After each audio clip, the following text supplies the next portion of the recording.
Channel. आज discuss करेंगे vapour absorption refrigeration system के बारे में। इसी को शॉर्ट में बोलते हैं VARS।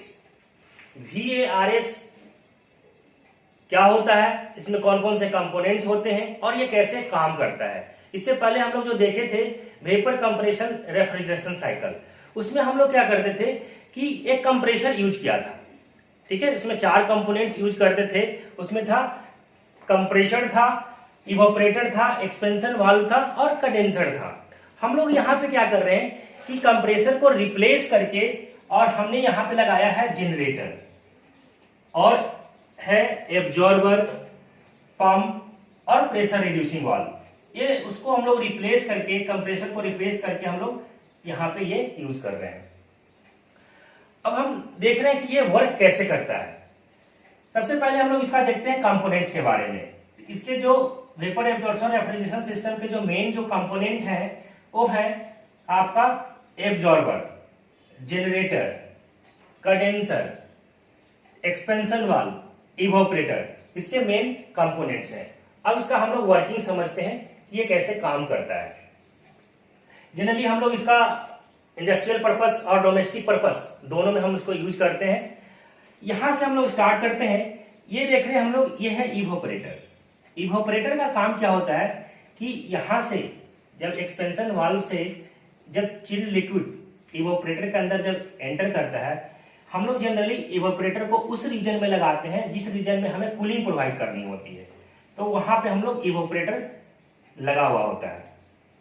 अब हम लोग क्या करते हैं कि यहां से जब चिल्ड लिक्विड जब इवोपरेटर के अंदर जो एक्सपेंशन वाल्व से जब आएगा तो यहां से आएगा चिल्ड लिक्विड, वो एंटर करता है किसमें, इवोपरेटर में। इवोपरेटर क्या करता है, हीट को एक्सट्रैक्ट करता है, वहां से हीट एक्सट्रैक्ट करेगा और चिल्ड लिक्विड क्या होगा, इसके अंदर एंटर करेगा। जब इसके अंदर जब एंटर करेगा तो क्या होगा कि धीरे धीरे जो लिक्विड है वो वेपर में कन्वर्ट होना स्टार्ट हो जाएगा। और जनरली हम लोग यहां पे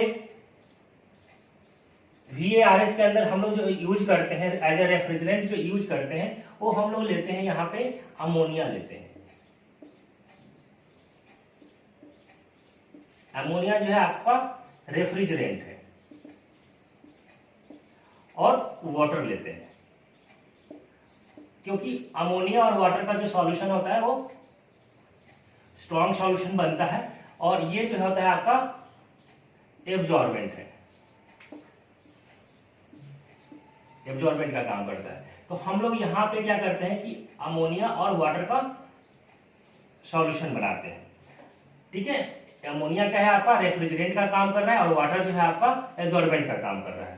अब यहाँ पे हम लोग जो देख रहे थे कि इवोपरेटर क्या कर रहा था कि यहाँ से जो एक्सपेंशन वाल्व से जो चिल्ड लिक्विड इसके अंदर जब एंटर करेगा तो क्या करेगा, हीट को एक्सट्रैक्ट करेगा। हीट को जब एक्सट्रैक्ट करेगा तो यहाँ से जो लिक्विड है, जो अमोनिया का जो लिक्विड है यहाँ पे जो रेफ्रिजरेंट है, उसको धीरे धीरे फिर किसमें करेगा, वेपर के अंदर कन्वर्ट करना शुरू कर देगा और जिस रीजन में ये लगा होता है उसको फिर ये कूलिंग प्रोवाइड करेगा। तो ये काम है इवोपरेटर का।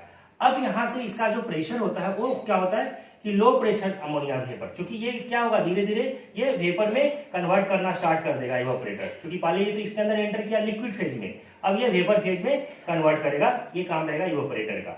इसका प्रेशर जो रहता है वो देख रहे हैं हम लोग यहाँ पे कि लो प्रेशर अमोनिया वेपर, इसका प्रेशर क्या होगा, लो रहेगा। अब ये लो प्रेशर अमोनिया वेपर कहाँ जाता है, ये जाता है एब्जॉर्बर में।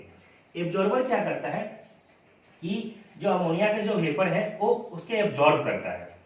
अब होता क्या है यहाँ पे कि यहाँ पे पहले से ही वाटर और अमोनिया का वीक सॉल्यूशन होता है। यहाँ पे वाटर लेते हैं H2O एंड अमोनिया, ठीक है, अमोनिया लेते हैं। यहाँ पे वाटर और अमोनिया का क्या होता है कि वीक सॉल्यूशन होता है। अब क्या होता है कि इसके अंदर जब लो प्रेशर अमोनिया वेपर जब एंटर करता है एब्जॉर्बर में तो क्या जो है कि अमोनिया का जो वेपर है वो एब्जॉर्ब करता है। अब क्या होता है कि जब ये एब्जॉर्ब करता है तो क्या होता है कि यहाँ पे हीट लिबरेट होती है। जब हीट जब लिबरेट होती है तो फिर क्या होता है कि जो अमोनिया का जो वेपर है उसको हीट को उसको एब्जॉर्ब करने के इसके कैपेबिलिटी क्या होता है, कम हो जाता है। उसके कारण क्या होता है कि हम लोग यहाँ पे देख रहे हैं यहाँ पे कि कूलिंग वाटर यहाँ से हम सप्लाई करते हैं ताकि क्या है उसकी कैपेबिलिटी जो है वो बनी रहे। ठीक है, तो यहाँ पे क्या होता है कि पहले से यहाँ पे अमोनिया और वाटर का पहले से यहाँ पे वीक सॉल्यूशन था। अब इसने क्या किया, एब्जॉर्बर ने क्या किया कि यहाँ से जो हम लोग एंटर किया अमोनिया वेपर, लो प्रेशर जो अमोनिया वेपर है उसके अमोनिया वेपर के एब्जॉर्ब किया। एब्जॉर्ब जब करेगा तो यहाँ पे क्या होगा, धीरे धीरे फिर स्ट्रॉन्ग सॉल्यूशन बनेगा।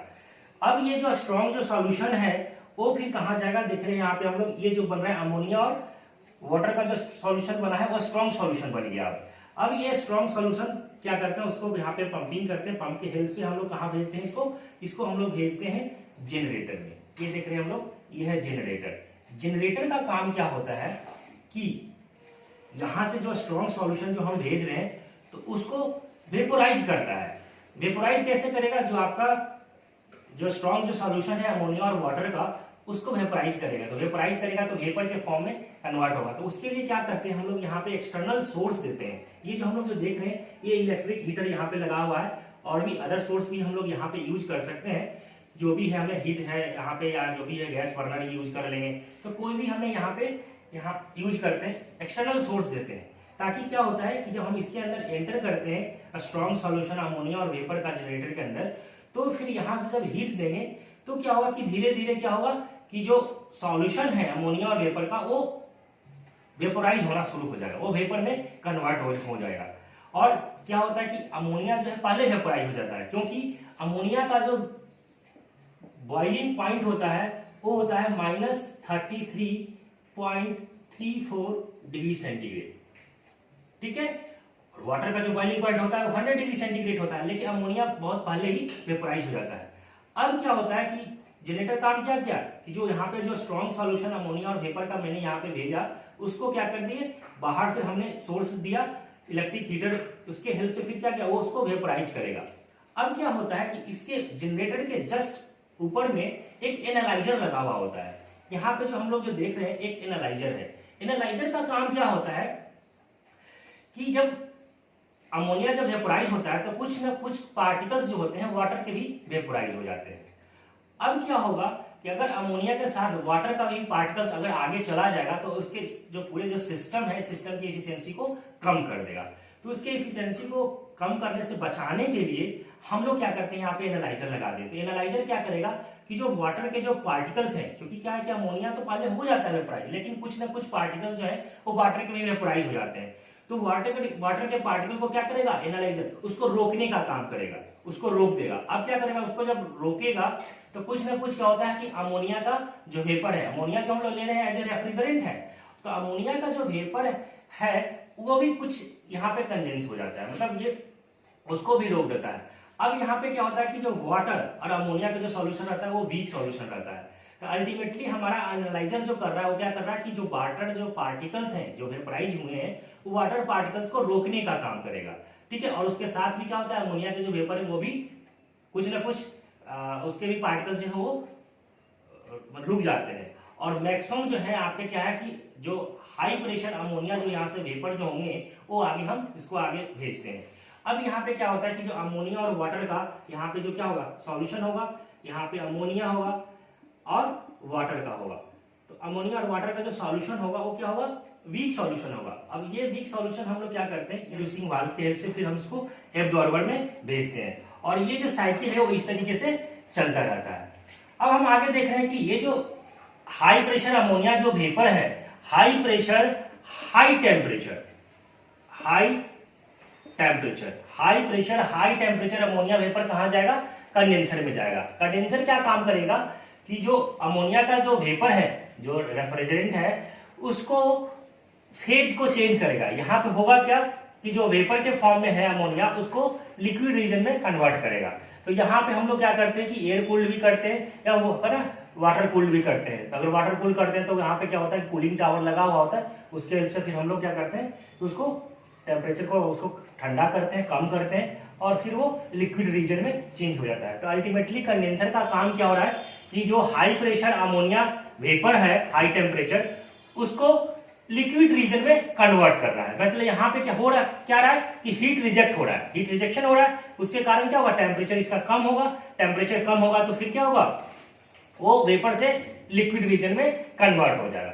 अब यहां से जब ये आएगा तो फिर क्या आएगा, ये आएगा लिक्विड अमोनिया में कन्वर्ट हो जाएगा। पहले यहाँ पे वेपर के फॉर्म में था, ठीक है, यहां से जब आया था तो इसने क्या कर दिया, लिक्विड अमोनिया में कन्वर्ट कर दिया। अब यहाँ पे एक लगा होता है रिसीवर। रिसीवर क्या करता है, इसको रिसीव करता है, जो भी आपका लिक्विड अमोनिया है उसको रिसीव करता है।